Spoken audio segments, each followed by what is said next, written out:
उत्तराखंड के अंतिम छोर में पहुंचे हुए, अंतिम छोर में रहने वाले व्यक्तियों तक हमारा शासन पहुंचे, हमारी सरकार पहुंचे, हमारी सुविधाएं पहुंचे।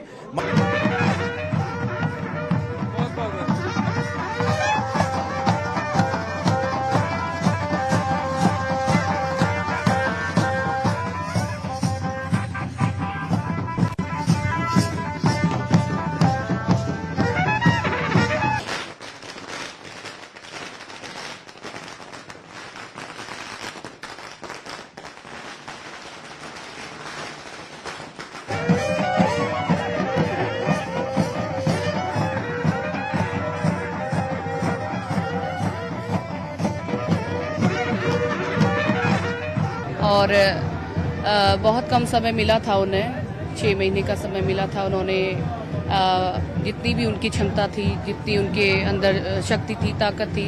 मेरा मन में है जरूर एक बार मुख्यमंत्री बनेगा, दोबारा बनेगा मेरा बेटा। एक बार तो बहुत निशार कर दिया लोगों ने, फिर भगवान ने सुन ली, दोबारा बन गया, बहुत खुशी है।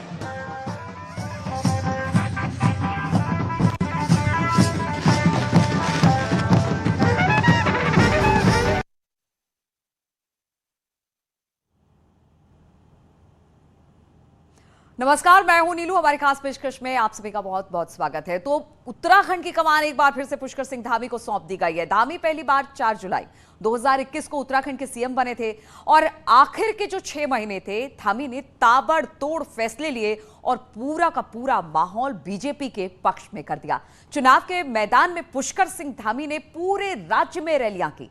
इस दौरान उनका परिवार भी पूरी ताकत के साथ खड़ा रहा। न्यूज 18 ने धामी के साथ चुनाव के दौरान बातचीत की और समझा कि आखिर कैसे वो पार्टी और परिवार में तालमेल बनाते हैं।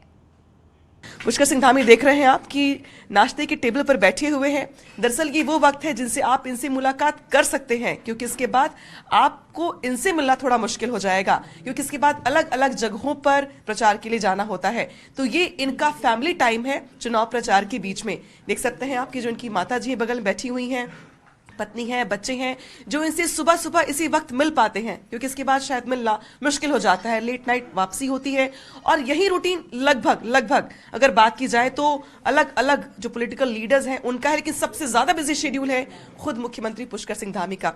सर, कैसा चल रहा प्रचार? नहीं, अच्छा चल रहा है और इधर 1-2 दिन से थोड़ा मौसम खराब है, इसकी वजह से कुछ जगह पर पहुंचना मुश्किल हो रहा है, कुछ जगह पर बारिश भी हो रही थी, लेकिन उसके बावजूद भी अच्छा चल रहा है सभी जगह। पूरे उत्तराखंड में मैं अभी तक अधिकांश जगह पर मैं जा चुका हूं और मैं देख रहा हूं कि अच्छा माहौल भी है हमारी पार्टी को लेकर, माननीय प्रधानमंत्री जी को लेकर और सरकार को लेकर भी अच्छा लोगों का ओपिनियन है और मैं आश्वस्त हूं पुनः सरकार बन रही है। और बड़े आश्वस्त किस लिए है? 50 पार के लिए आश्वस्त है या फिर आप सरकार बनाने के लिए आश्वस्त है? 60 पार के लिए। 60 पार जी। इसका लेकिन कुछ तो आपने बेस बनाया होगा ना कि क्यों 60 पार, किस बिहाफ पे 60 पार? क्योंकि एक तो बहुत गंभीर आरोप लगाए जा रहे हैं कि भाई जो वादे किए गए वो पूरे नहीं हुए। जो पलायन का मुद्दा था, जो थारू जनजाति का मुद्दा था, बहुत सारे मुद्दों को लेके मैं चूंकि घूम रही थी लोगों में, कांग्रेस से कुछ लोग मुझे मिल गए, सवाल खड़े कर रहे थे। तो आप जो 60 पार का नारा दे रहे हैं, इसके पीछे कारण क्या है? एक सवाल। दूसरा सवाल मैं ये पूछूंगी आपसे कि बतौर मुख्यमंत्री 6 महीने कितना काम करने का मौका मिला आपको? नहीं, देखिए, हमने जो भी समय मुझे मिला उस समय में मैंने 550 से भी ज़्यादा फैसले लिए और हर वर्ग के लिए, हर क्षेत्र के लिए, हर विभाग के लिए और उन सभी को धरातल पर उतारा है। जहाँ तक कांग्रेस पार्टी की बात है, उनके पास कोई मुद्दा नहीं है, उन्होंने अपने समय में कोई काम नहीं किए हैं, बल्कि काले कारनामे किए हैं। इसलिए उत्तराखंड की जनता भली भांति जानती है, वो मुद्दा विहीन विपक्ष है इस समय। और प्रधानमंत्री मोदी जी के नेतृत्व में लगातार उत्तराखंड राज्य के लिए काम हुआ है। उत्तराखंड की जनता भली भांति जानती है। आज सड़कों का आप क्षेत्र देख लीजिए, सड़कें पहले कैसी होती थी, अगर आप पहले आई होंगी तो आपने देखा होगा, लेकिन यहाँ की जनता महसूस करती है, यहाँ की जनता जानती है। आज रेल के क्षेत्र में लगातार कनेक्टिविटी को बढ़ाने के लिए काम हो रहा है। ऋषिकेश कर्णप्रयाग रेल लाइन पर काम हो रहा है, टनकपुर बागेश्वर रेल लाइन पर काम हो रहा है। स्वास्थ्य के क्षेत्र में एक एम्स हमारा खुला माननीय मोदी जी के बनने के बाद।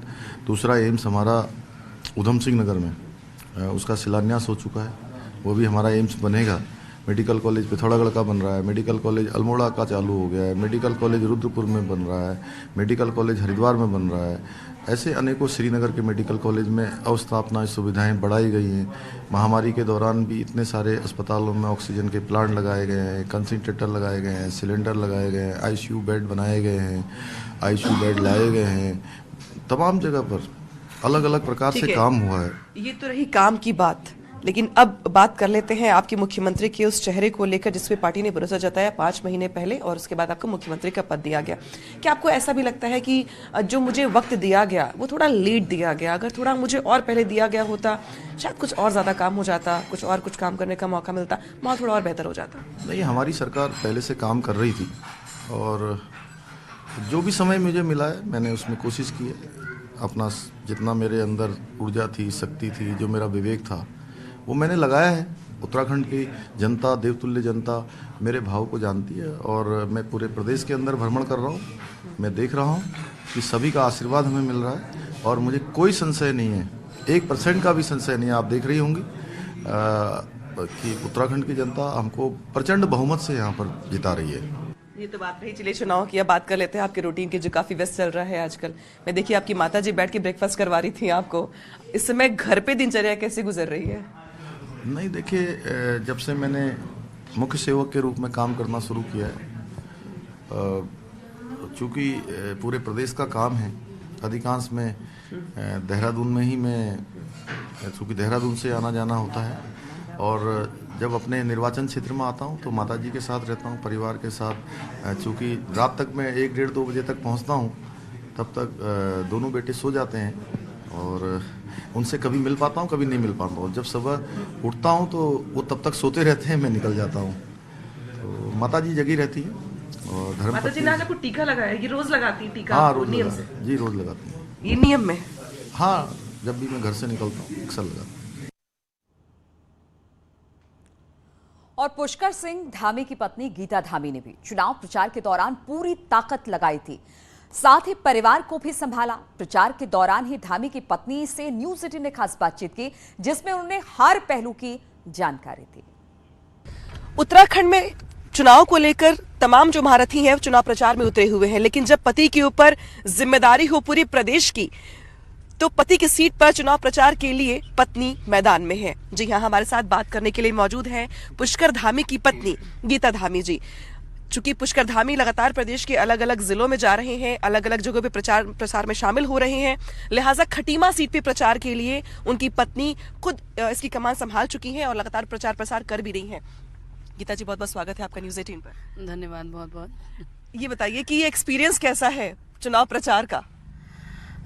देखिए, धामी जी जिन्होंने विधायक रहते हुए अपने कार्यकाल में इतने सारे कार्य किए हैं, हमेशा ही लोगों के सुखों में दुखों में भागीदार बने हैं, उनके बीच में रहे हैं और बहुत से काम किए हैं उन्होंने अपनी विधानसभा में। एक विधायक रहते हुए जितनी उनकी जिम्मेदारियां थी उनसे अधिक उन्होंने काम किए हैं और 5 साल में 5 दिन की भी छुट्टी शायद ही उन्होंने ली होगी, कभी उन्होंने छुट्टियां भी नहीं ली। शिकायत है या तारीफ?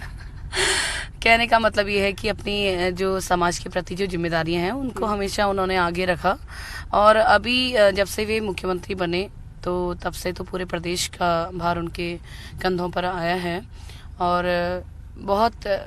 बहुत ही उन्होंने मेहनत करी है, रात दिन भागे हैं, दौड़े हैं और इतने निर्णय उन्होंने जो प्रदेश हित में लिए उससे बहुत ही लोगों में उत्साह है, जोश है, लोगों की नई उम्मीदें जागी हैं, आशाएं जागी हैं और सभी लोग बहुत अच्छा समर्थन कर रहे हैं। 9.5 साल वर्सेस 6 महीने जो उनका कार्यकाल रहा बतौर सीएम, इसको जब आप बताती हैं लोगों तो क्या क्या काम गिनवाती हैं और कैसा रिस्पॉन्स मिलता है लोगों का? देखिए, ऐसा है कि धामी जी जब यहाँ से विधायक बने तो उन्होंने हर क्षेत्र में यहाँ पे काम किए हैं, हर क्षेत्र में।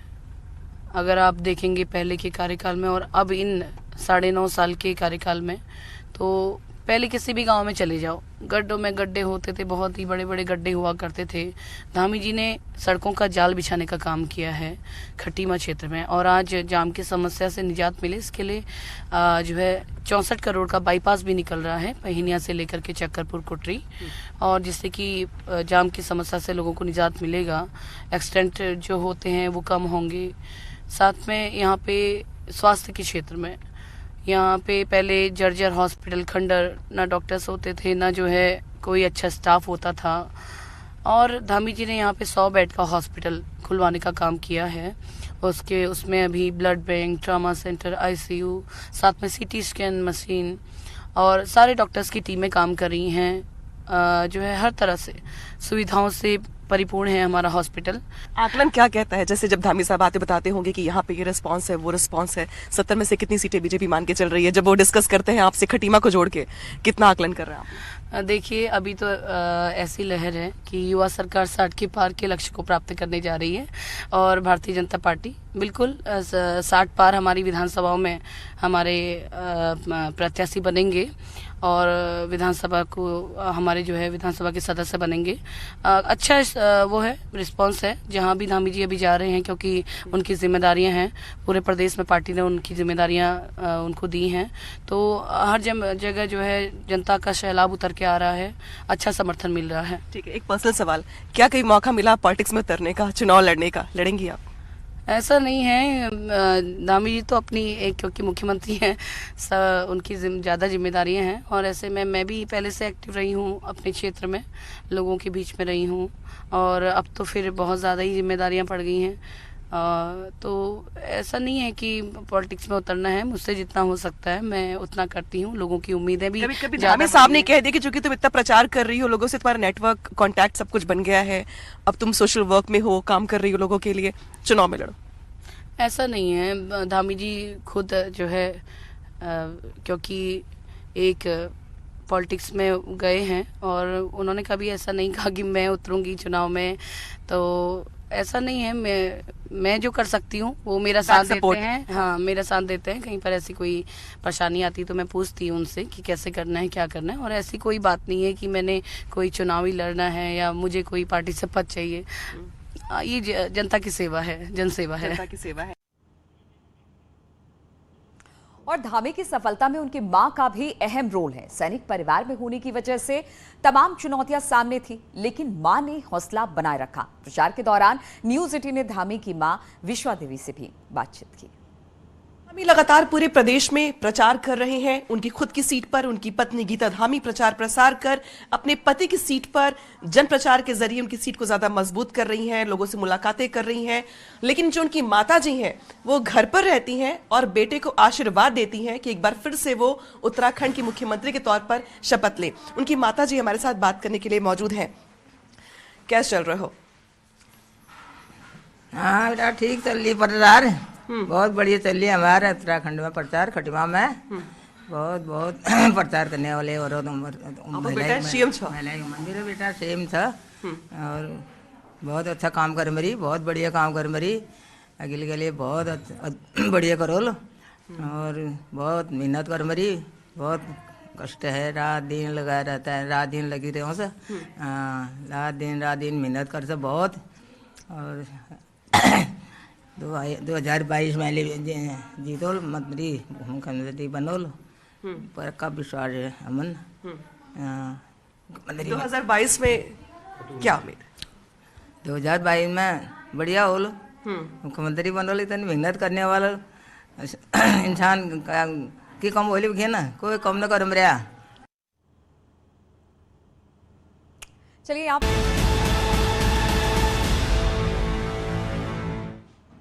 ब्रेक के बाद एक बार फिर से आप सभी का स्वागत है। तो पुष्कर फ्लावर ही हैं और फायर भी हैं, सौम्य भी हैं और अपने काम में तेज भी हैं, और इसलिए ही उन्हें उत्तराखंड के कई मिथकों को तोड़ते हुए दोबारा पहाड़ के कप्तान बने हैं। न्यूज 18 के कई इंटरव्यू में पुष्कर धामी ने कहा कि वो इतिहास बनाएंगे, प्रधानमंत्री मोदी के नेतृत्व में कुछ बड़ा होगा, और वैसा ही हुआ। यही वजह है कि फिर से कप्तान के हाथ में ही कमान दी गई है।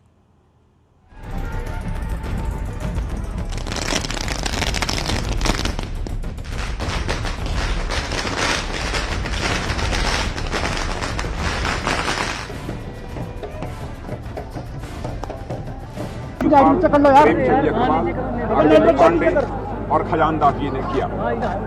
और उसके बाद मैंने कहा कि यदि और कोई भी नाम हो तो आप उसे प्रस्तावित कर सकते हैं, लेकिन सारे के सारे 47 विधायकों ने बिल्कुल करतल ध्वनि से श्री पुष्कर धामी का समर्थन किया।